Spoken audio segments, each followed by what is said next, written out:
Good morning बच्चों। कल मैंने आपको पाठ 1 दो बैलों की कथा का पृष्ठ संख्या 12 और 13 पढ़ाया था। आज हम आपको पृष्ठ संख्या 14, 15 और 16 पढ़ाएंगे। तो बच्चों आइए, पृष्ठ संख्या 14 प्रधान कल यहाँ तक हो गया था। प्रातःकाल दोनों मित्र काजी हाउस में बंद कर दिए गए। अब यह 4 दोनों मित्रों को जीवन में पहली बार ऐसा साबिका पड़ा कि सारा दिन बीत गया और खाने को एक तिनका भी न मिला। समझ में नहीं आता था यह कैसा स्वामी है।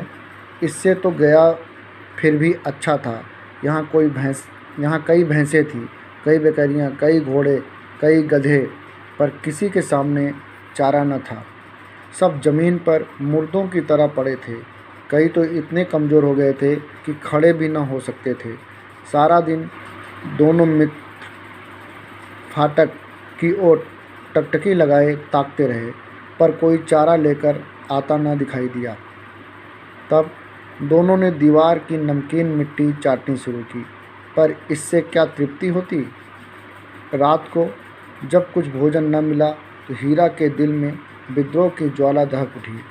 मोती से बोला, अब तो नहीं रहा जाता मोती से बोला, अब तो नहीं रहा जाता मोती। मोती ने सिर लटकाए हुए जवाब दिया, मुझे तो मालूम होता है प्राण निकल रहे हैं। इतनी जल्द हिम्मत ना हारो भाई, यहाँ से भागने का कोई उपाय निकालना चाहिए। आओ दीवार तोड़ डालें। मुझसे तो अब कुछ नहीं होगा। बस इसी बूते पर अकड़ते थे, सारी अकड़ निकल गई। बाड़े की दीवार कच्ची थी, हीरा मजबूत तो था ही। अपने नुकीले सिंग दीवार में गड़ा दिए और जोर मारा तो मिट्टी का एक चिप्पड़ निकल आया। फिर तो उसका साहस बढ़ा। इसने दौड़ कर दीवार पर चोटें की और हर चोट में थोड़ी थोड़ी मिट्टी गिराने लगा। उसी समय काजी हाउस का चौकीदार लालटेन लेकर जानवरों की हाजिरी लेने आ निकला। हीरा का उजटपन देखकर उसने उसे कई डंडे रसीद किए और मोटी सी रस्सी से बांध दिया। मोती ने पड़े पड़े कहा, आखिर मार खाई, क्या मिला? अपने बूते भर तो मार दिया। ऐसा जोर मारना किस काम का कि और बंधन में पड़ गए। जोर तो मारता ही जाऊंगा, चाहे कितने ही बंधन पड़ते जाएं। जान से हाथ धोना पड़ेगा। कुछ परवाह नहीं, यूँ भी तो मरना ही है। सोचो, दीवार खुद जाती तो कितनी जानें बच जाती। इतने भाई यहाँ बंद हैं, किसी की देह में जान नहीं है। 2-4 दिन और यही हाल रहा तो सब मारे जाएंगे।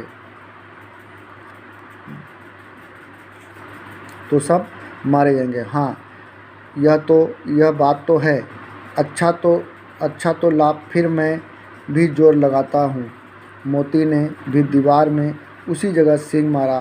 थोड़ी सी मिट्टी गिरी और फिर हिम्मत बढ़ी। फिर तो वह दीवार में सींग लगाकर इस तरह जोर करने लगा मानो किसी प्रतिद्वंदी से लड़ रहा है। आखिर कोई 2 घंटे की जोर आजमाई के बाद दीवार ऊपर से लगभग 1 हाथ गिर गई। उसने दूनी शक्ति से दूसरा धक्का मारा तो आधी दीवार गिर पड़ी। दीवार का गिरना था कि अधमरे से पड़े हुए सभी जानवर चेत उठे। तीनों घोड़ियाँ सरपट भाग निकलीं, फिर बकरियाँ निकलीं। इसके बाद भैंसें भी खिसक गईं, पर गधे अभी तक ज्यों के त्यों खड़े थे।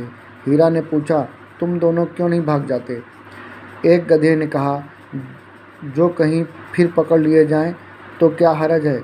अभी तो भागने का अवसर है। हमें तो डर लगता है, हम यहीं पड़े रहेंगे। आधी रात से ऊपर जा चुकी थी। दोनों गधे अभी तक खड़े सोच रहे थे कि भागें या न भागें, और मोती अपने मित्र की रस्सी तोड़ने में लगा हुआ था। जब वह हार गया तो हीरा ने कहा, तुम जाओ, मुझे यहीं पड़ा रहने दो। शायद कहीं भेंट हो जाए। मोती ने आंखों में आंसू लाकर कहा, तुम मुझे इतना स्वार्थी समझते हो हीरा? हम और तुम इतने दिनों एक साथ रहे हैं, आज तुम विपत में पड़ गए तो मैं तुम्हें छोड़कर अलग हो जाऊं? हीरा ने कहा, बहुत मार पड़ेगी, लोग समझ जाएंगे यह तुम्हारी शरारत है।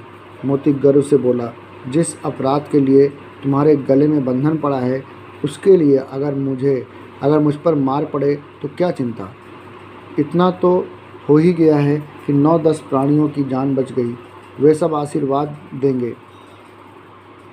यह कहते हुए मोती ने दोनों गधों को सींगों से मार कर बाड़े के बाहर निकाला और तब अपने बंधु के पास आकर सो रहा। भोर होते ही मुंशी और चौकीदार तथा अन्य कर्मचारियों में कैसी खलबली मची, इसके लिखने की ज़रूरत नहीं। बस इतना ही काफ़ी है कि मोती की खूब मरम्मत हुई और उसे भी मोटी रस्सी से बांध दिया गया। एक सप्ताह तक दोनों मित्र वहाँ बंधे पड़े रहे। किसी ने चारे का एक तिल भी न डाला। हाँ, एक बार पानी दिखा दिया जाता था, यही उनका आधार था। दोनों इतने दुर्बल हो गए थे कि उठा तक न जाता था, ठठरियाँ निकल आई थीं। एक दिन बाड़े के सामने डुग्गी बजने लगी और दोपहर होते होते वहाँ 50-60 आदमी जमा हो गए। तब दोनों मित्र निकाले गए और उनकी देखभाल होने लगी। लोग आकर उनकी सूरत देखते और मन फीका कर चले जाते। ऐसे मृतक बैलों का कौन खरीदार होता। आज मैंने आपको पृष्ठ संख्या 14, 15, 16 का सरसर वाचन कर दिया है। अब पृष्ठ संख्या 14, 15, 16 के अंतर्गत जो कठिन शब्द हैं उनका मैं अर्थ बताऊंगा, उसके कठिन शब्दों को उच्चारण करूंगा, आप उसे ध्यान से सुनें। काजी हाउस, मवेशी खाना, लावारिस जानवरों को जहाँ रखा जाता है। शाबिका, वास्ता या सरोकार या अवसर। तृप्ति, संतोष। चिप्पड़, ढीला टुकड़ा, बूते पर, बल पर। सरपट, तुरंत। प्रतिद्वंदी, जोड़ का। कठिन शब्द। काजी हाउस, तृप्ति। शाबिका, चिप्पड़, उजटपन। बच्चों, पृष्ठ संख्या 14, 15, 16 के अंतर्गत मैंने आपको पढ़ा दिया, उसी के अंतर्गत मैं आपसे प्रश्न पूछूंगा। आप लोग उन प्रश्नों का उत्तर दीजिए और लिखिए। काजी हाउस में कैद पशुओं की हाजिरी क्यों ली जाती होगी? काजी हाउस में कैद पशुओं की हाजिरी क्यों ली जाती होगी?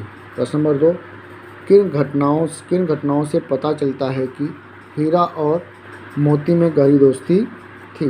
किन घटनाओं से पता चलता है कि हीरा और मोती में गहरी दोस्ती थी? प्रश्न नंबर 3, इतना तो हो ही गया कि 9-10 प्राणियों की जान बच गई, वे सब तो आशीर्वाद देंगे।